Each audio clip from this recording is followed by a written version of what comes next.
안녕하십니까? 하나님의 평강이 여러분의 삶에 가득하기를 기도합니다. 오늘 우리가 함께 나눌 이야기는 우리 마음 가장 깊은 곳을 비추는 거울과도 같은 말씀입니다. 이 말씀이 여러분의 영혼에 깊은 울림을 주고 혹시라도 어두운 길을 걷고 있다면 밝은 빛이 되기를 소망합니다. 잠시 시간을 내어 이 메시지가 더 많은 영혼에게 닿을 수 있도록 구독과 좋아요를 눌러주시면 감사하겠습니다. 여러분의 작은 손길 하나하나가 하나님의 말씀을 전하는 귀한 사역에 큰 힘이 됩니다.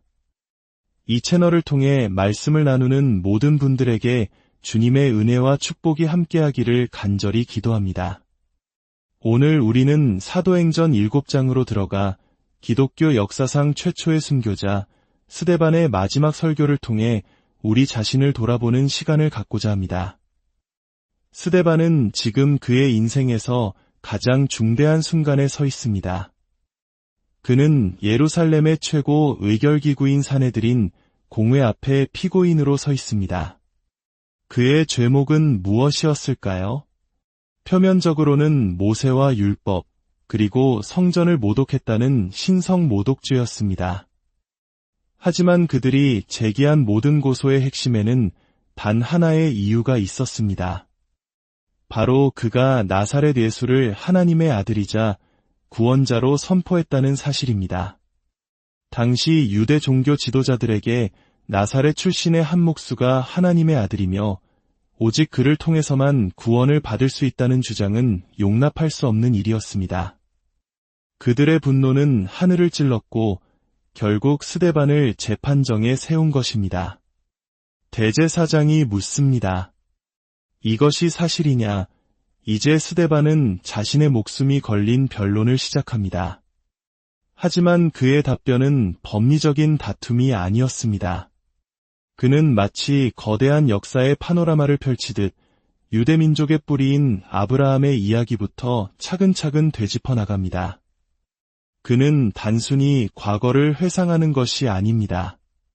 그는 그들의 역사 속에 면면히 흐르는 하나님의 구원 계획과 그 계획을 번번이 거부하고 오해했던 이스라엘의 모습을 선명하게 드러내고 있습니다.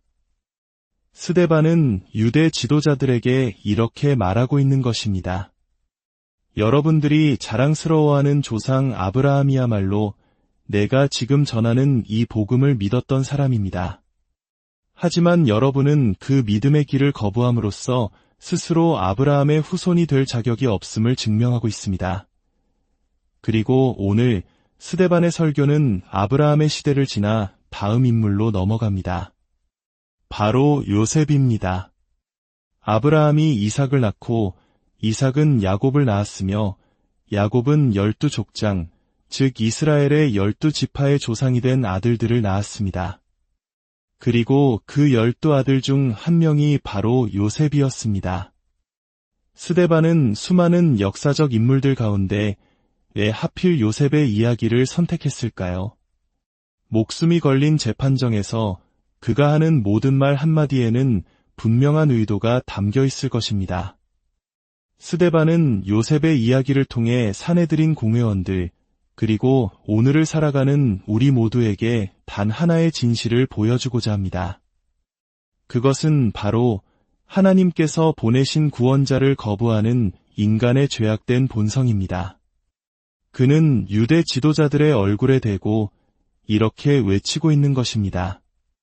지금 당신들이 예수 그리스도에게 행하고 있는 이 일이 과거 당신들의 조상들이 하나님과 그분의 사람들에게 수세기 동안 반복해왔던 바로 그 일입니다. 어떤 분들은 이렇게 생각할지도 모릅니다.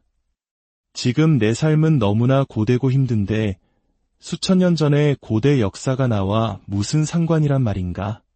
나는 오늘을 살아갈 위로와 지혜가 필요하다. 잠깐만 기다려 주십시오, 친구여. 이야기는 바로 당신과 나의 이야기이며 오늘날 이 세상의 모습과 정확히 맞닿아 있습니다.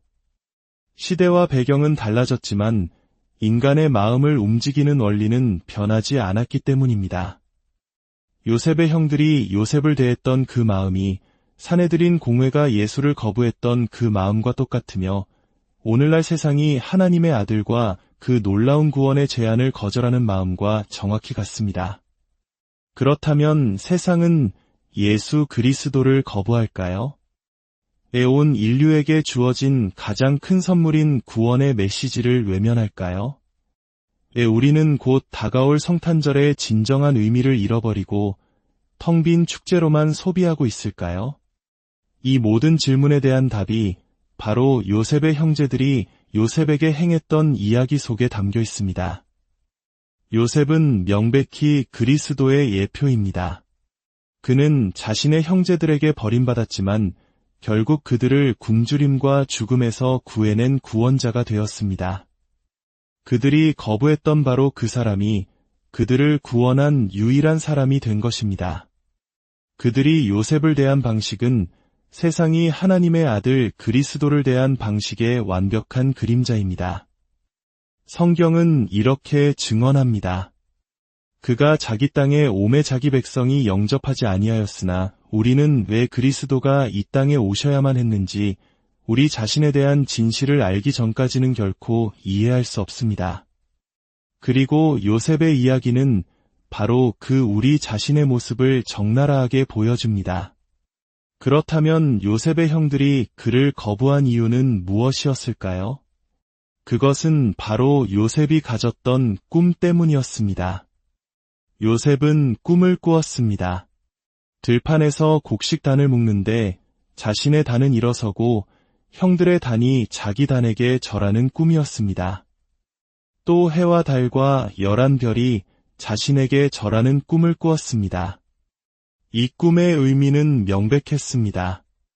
요셉은 자신이 형들보다 우월한 존재가 되어 언젠가 형들이 자신에게 복종하게 될 것이라고 말하고 있었습니다. 그는 장차 닥쳐올 거대한 위기의 때에 자신이 형들을 구원할 유일한 사람이 될 것이라는 사실을 암시하고 있었습니다. 이것이 형들을 분노하게 만들었습니다. 내가 뭔데?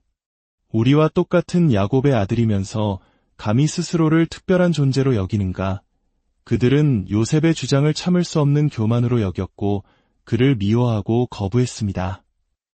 이것이 바로 세상이 예수 그리스도를 거부하는 이유와 정확히 일치합니다. 만약 예수가 단지 위대한 인간, 훌륭한 종교 지도자, 혹은 시대를 앞서간 사상가로만 소개된다면 아무도 그를 거부하지 않을 것입니다. 세상은 기꺼이 그에게 한 자리를 내어줄 것입니다. 문제는 그분이 스스로에 대해 하신 주장 때문에 발생합니다. 예수님은 말씀하셨습니다. 너희는 아래에서 났고 나는 위에서 났느니라. 나와 아버지는 하나이니라. 나를 본 자는 아버지를 보았느니라. 내가 곧 길이요 진리요 생명이니 나로 말미암지 않고는 아버지께로 올 자가 없느니라. 이러한 주장은 세상을 격분시켰습니다. 저 목수의 아들이 누구이기에 감히 자신을 하나님의 아들이라 칭하는가? 누구이기에 자신을 율법보다 높은 권위에 두는가? 바로 이 주장 때문에 그들은 결국 예수를 거부했을 뿐만 아니라 십자가에 못 박아 죽이기까지 한 것입니다. 오늘날에도 마찬가지입니다. 우리가 예수를 동정녀에게서 태어나신 하나님의 아들이며 세상의 유일한 구원자라고 선포할 때 세상은 등을 돌립니다. 그분의 신적인 권위와 유일성을 인정하고 싶어 하지 않기 때문입니다. 하지만 더 깊이 들어가 봅시다. 그들이 요셉을 그리고 예수를 거부한 근본적인 원인은 무엇이었을까요? 사도행전은 한 단어로 그 원인을 설명합니다. 여러 족장이 요셉을 시기하여 애굽에 팔았더니 바로 시기심이었습니다. 그들의 거부는 지적인 문제가 아니었습니다. 지식이나 학문의 문제가 아니었다는 말입니다. 오늘날 많은 사람들이 기독교 신앙을 지적으로 열등한 것으로 치부하며 거부합니다. 현대 과학의 시대에 어떻게 그런 비합리적인 것을 믿을 수 있는가? 라고 말합니다. 하지만 이것은 진실이 아닙니다. 인류 역사상 가장 위대한 지성들 중 상당수가 독실한 크리스천이었다는 사실 하나만으로도 이 주장은 힘을 잃습니다. 사도 바울부터 시작해 아우구스티누스, 루터, 칼뱅, 파스칼과 같은 위대한 사상가들이 이 복음 안에서 진리를 발견했습니다. 거대한 지성을 가졌던 아우구스티누스는 이교도에서 회심하여 기독교인이 되었습니다. 문제가 지성에 있다면 이런 일은 불가능했을 것입니다. 아닙니다. 그리스도를 거부하게 만드는 것은 지성이 아닙니다. 그렇다면 무엇일까요? 첫째는 영적인 맹목과 그로 인한 편견입니다. 요셉의 형들은 요셉의 꿈 이야기를 들었을 때 그 의미를 깊이 생각해보려 하지 않았습니다. 그들은 그저 분노와 편견에 사로잡혀 저 녀석이 라고 반응했을 뿐입니다. 하지만 그들의 아버지 야곱은 달랐습니다. 성경은 그의 아버지는 그 말을 간직해 두었더라 라고 기록합니다. 야곱은 과거 자신도 꿈을 통해 하나님을 만났던 경험이 있었습니다. 그래서 아들의 꿈 이야기를 허투루 듣지 않고 그 안에 어떤 영적인 의미가 있을지 깊이 생각했던 것입니다. 만약 요셉의 형들에게 야곱과 같은 열린 마음이 있었다면 역사는 달라졌을 것입니다. 하지만 그들은 시기심에 눈이 멀어 진실을 보지 못했습니다. 이것이 바로 그리스도를 거부하는 사람들의 모습입니다. 그들은 예수 그리스도의 인격의 영광을 보지 못합니다. 어떻게 한낱 목수가 역사를 지배할 수 있었는가? 무엇이 그를 그토록 특별하게 만들었는가? 와 같은 근본적인 질문을 던지지 않습니다. 그들은 십자가가 왜 인류 역사의 중심에 우뚝 서 있는지 설명하지 못하면서도 그저 맹목적인 편견으로 그것을 무시해버립니다. 사도 바울은 이렇게 말합니다. 만일 우리의 복음이 가리었으면 망하는 자들에게 가리어진 것이라. 그 중에 이 세상의 신이 믿지 아니하는 자들의 마음을 혼미하게 하여 그리스도의 영광의 복음의 광채가 비치지 못하게 함이니 그렇습니다. 그들은 눈이 가려져 있습니다. 위대한 지성을 가졌을지라도 영적으로 눈이 먼 사람은 가장 영광스러운 진리 앞에서도 아무것도 보지 못합니다. 그리고 더 깊은 원인은 바로 마음의 상태에 있습니다. 사람은 지성만으로 움직이지 않습니다. 욕망과 감정, 즉 마음으로 생각하고 행동합니다. 요셉의 형들을 움직인 것은 냉철한 이성이 아니라 들끓는 시기심이었습니다. 이것이 바로 오늘날 세상이 그리스도를 거부하는 핵심적인 이유입니다. 요한복음은 그 이유를 이렇게 설명합니다. 그 정죄는 이것이니 곧 빛이 세상에 왔으되 사람들이 자기 행위가 악함으로 빛보다 어둠을 더 사랑한 것이니라. 세상이 왜 빛이신 예수 그리스도에게 나아오지 않을까요? 지금 세상이야말로 그 어느 때보다 구원자가 필요하지 않습니까? 세상 곳곳의 전쟁과 분열, 불안과 고통을 보십시오. 인간의 마음속에는 채워지지 않는 고뇌가 있습니다. 그런데도 왜 세상은 구원의 빛을 거부할까요? 답은 간단합니다. 어둠을 더 사랑하기 때문입니다. 세상은 빛을 원한다고 말하지만 그것은 양심의 가책을 잠재우기 위한 거짓말일 뿐입니다. 진정으로 빛과 진리, 거룩함을 원했다면 값없이 주어진 이 복음을 받아들였을 것입니다. 세상은 자신의 악한 행위가 드러나는 것을 원치 않기에 어둠 속에 머무르기를 선택합니다. 예수님께서 말씀하셨습니다. 마음에서 나오는 것은 악한 생각과 살인과 간음과 음란과 도둑질과 거짓 증언과 비방이니 이런 것들이 사람을 더럽게 하느니라. 그렇습니다. 우리를 더럽히는 것은 외부의 환경이 아니라 우리 안에 있는 죄악된 마음입니다.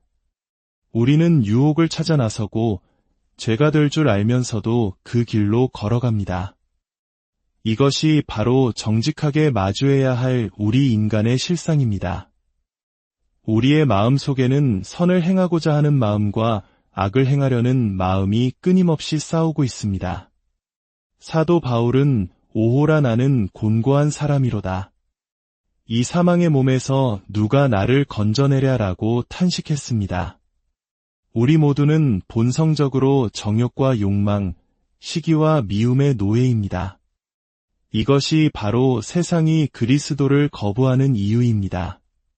그리스도는 우리의 삶을 망가뜨리는 분이라고, 기독교는 우리를 억압하는 좁은 길이라고 비웃습니다. 지성의 문제가 아닙니다. 이것은 전적으로 마음의 문제입니다. 형제들이 요셉에게 저지른 행동의 극악무도함을 보십시오. 그들은 자신의 친동생을 이방인들에게 은 20에 팔아넘겼습니다. 그들의 행동에는 어떤 정당성도 합리성도 없었습니다. 오직 시기심과 증오만이 가득했습니다. 이것은 주님께서 겪으신 일과 너무나도 똑같습니다.